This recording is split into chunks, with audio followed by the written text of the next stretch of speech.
Hello and good evening. I haven't made that many videos lately, but well, my old computer passed away in peace some time ago, or well, it was about time.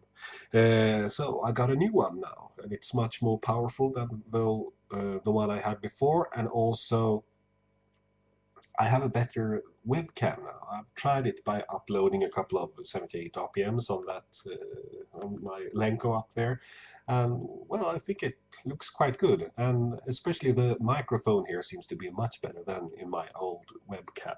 So I thought I'd show you some recent jazz records that I got. Wouldn't say that they were the first records I bought this year, but I bought them on an auction before New Year, but I got them delivered after New Year. So let's start here by having a look at this one. It's the Brothers. It's Stan Getz, Zoot Sims, Al Cohn, Alan Eager, and Brew Moore. It's a prestige LP, and it is not an original issue. This is a later issue. I think it's produced by Fantasy, probably in the 1970s. It has the right label, as you can see, but still you see also the Fantasy label there. And it's much thinner vinyl. But still, it's a very nice jazz recording. I'm quite fond of these vinyl reissues of old 78 RPMs that may not be that easy to find, often made by small companies, mainly for jazz collectors. And one of those companies is Hervin, or as I first read it, Heroin, but it says Hervin. And I bought some records with that kind of content. This is Paramount, Hot Jazz Rarities, 1926 to 1928. This is a recording or LP that consists of recordings from the 1926 to 1928, made by Blythe Sinful Five, Viola Bartlett with Blythe Sinful Five, Austin and his musical ambassadors, the Hottentots, Elzady Robinson with Preston Jackson's Uptown Band, Wilson's TOBA Band, Jeanette Cinco Jazzers, DC Nelson Serenaders, Beverly Syncopators. I think it's mainly material from, obvious from Paramount, and since it's quite obvious that I won't find that many Paramount original records, I'm very happy to get hold of this. Content is definitely exciting. Got a couple of records from the label VJM, Time Span Recording. This is the New Orleans Owls, recorded in New Orleans 1927 to 25 to 27. This issue is from around 1969, 70 something, and it's got some interesting, informative texts on the backside. Backsleeve by Brian Rust, the very famous, almost legendary discographer who passed away last year. I'm sure most of you record collectors of 78 RPMs are familiar with him.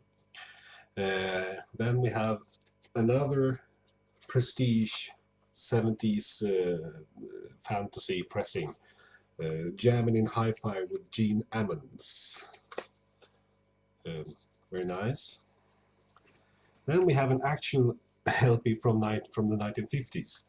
It's Benny Goodman with Eddie Sauter arrangements. Presents Eddie Sauter arrangements. It's recordings from 1942, 1945, issued on Philips Mini Groove, it says here. So you can say that it's an early vinyl LP.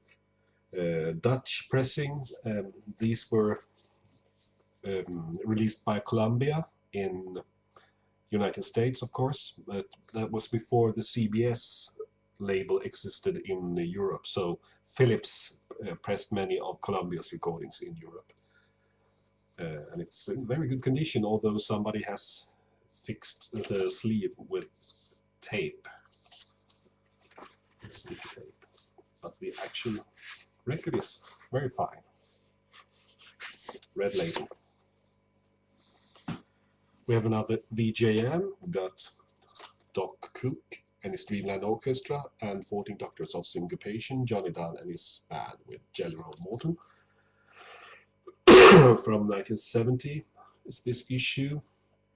And you got some interesting text by Albert McCarthy on the back sleeve. Alright, another record company that has made many interesting issues of old 78 RPM recordings is Sunbeam. And this is one of them. I've got several of them since before. This is Henry King and his orchestra, 1933 to 1938. Released in 1985 by the California-based Sunbeam. The good thing with many of these reissues is that they do not have this horrible stereo echo that many record companies put on their reissues during the 60s and early 70s. Here we have a record from 1970 called A Portrait of Julian Dash. I do not know that much about Julian Dash, but I haven't listened to this yet. I do not know if it was recorded then.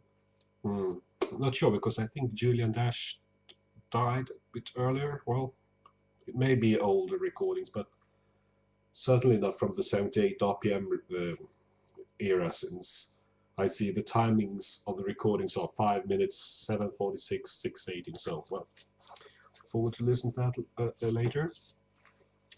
Got 2 albums in the Sunbeams series with Ben Selvin and his orchestra featuring Benny Goodman. Volume 2 and Volume 3, I do not know how many there were, but obviously there's a Volume 1 as well that I need to get hold of.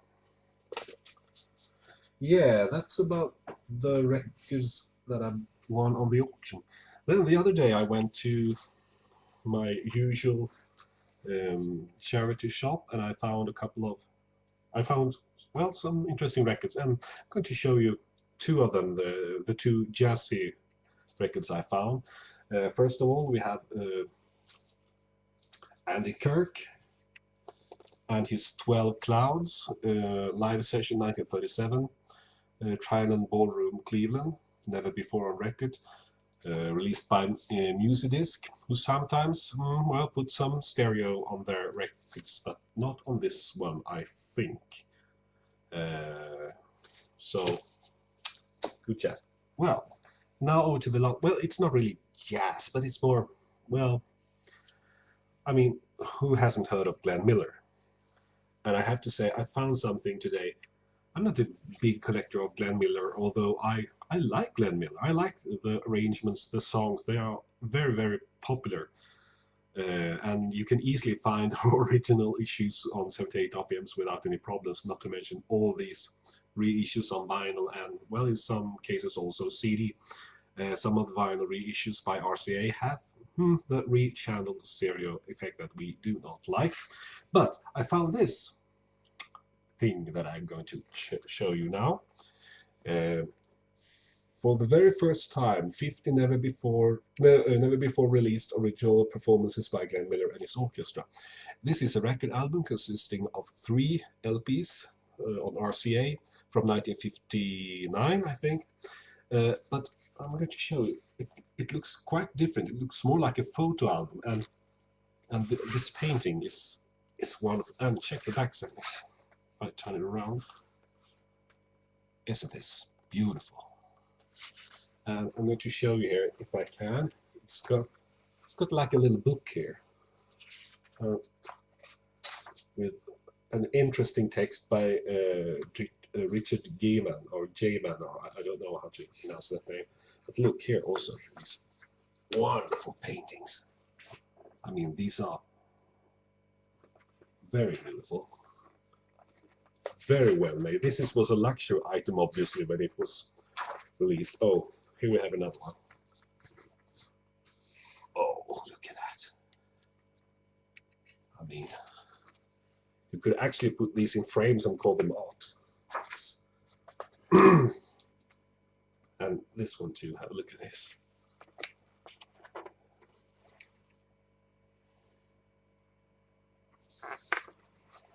It's fabulous. And, well, 3 RCA records in quite good condition. Not perfect condition, but they look quite good. I don't think there will be any problems listening on these without any problems. Let's have a look at this. I may even remember wrong here. No. Well, yeah, this is between VG Plus and excellent. So, and obviously it's German pressings. You have the German RCA label without his master's voice dog. So, and well, it's a great finding.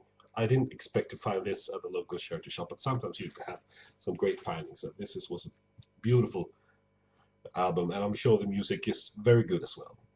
Well, that's about all for now. I hope you have a nice day, and I will be back soon again with more videos.